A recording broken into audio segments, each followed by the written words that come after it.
సంతోషాన్ని పంచుకుంటే రెట్టింపు అవుతుంది అంటారు. అలాగే దుఃఖాన్ని పంచుకుంటే తరిగిపోతుంది అంటారు. కొంతమంది ఈ విషయం తెలియకుండా ఎంత సంతోషం వచ్చినా సరే వాళ్ళలోనే దాచుకుంటా ఉంటారు. ఎంత దుఃఖం వచ్చినా సరే వాళ్ళలోనే దాచుకుంటూ కుమిలిపోతూ ఉంటారనమాట. ఎప్పుడైతే మనం, మనం సంతోషంగా ఉన్నాము అని మనకి 100% అనిపిస్తుందో, అది ఎదుటి వ్యక్తులకి పంచినప్పుడు ఖచ్చితంగా రెట్టింపు అవుతుంది. కానీ కొంతమంది అసూయ పరులుంటారు చూడండి. మన సంతోషాలను చూసి చాలా అసూయ ద్వేషాలకు లోనవుతూ ఉంటారు. ఇటువంటి వాళ్ళతో వెళ్లి మన సంతోషాలను పంచుకున్నామనుకోండి, అది రెట్టింపు అవ్వటం సంగతి పక్కన పెడితే మొత్తానికే మోసం వచ్చేస్తుంది.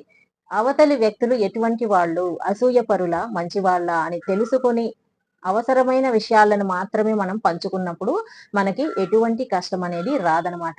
కొంతమంది అవతల వ్యక్తుల్ని బ్లైండ్‌గా నమ్మేసి వాళ్ళు మంచోళ్ళా, చెడ్డోళ్ళా అనేది కూడా తెలుసుకోకుండా వీళ్ళ యొక్క ప్రతి విషయము ఎళ్లి వాళ్ళతో షేర్ చేసుకుంటా ఉంటారు. ఇలా షేర్ చేసుకున్నప్పుడు అవతల వ్యక్తులు అసూయ పరులనుకోండి.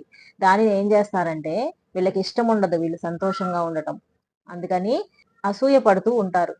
కానీ మనతో మాత్రం మంచిగానే మాట్లాడుతా ఉంటారు.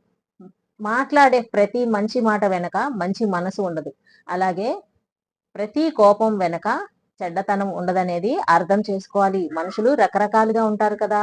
కొంతమంది బయటికి కనిపిస్తూ మేడిపండులాగా మంచిగా ఉంటూ లోపల కుళ్ళుని నింపుకొని ఉంటారు. కొంతమందేమో బయటికి చిటపటలాడుతూ ఉంటారు కానీ మనసు మాత్రం చాలా మంచిగా ఉంటుంది.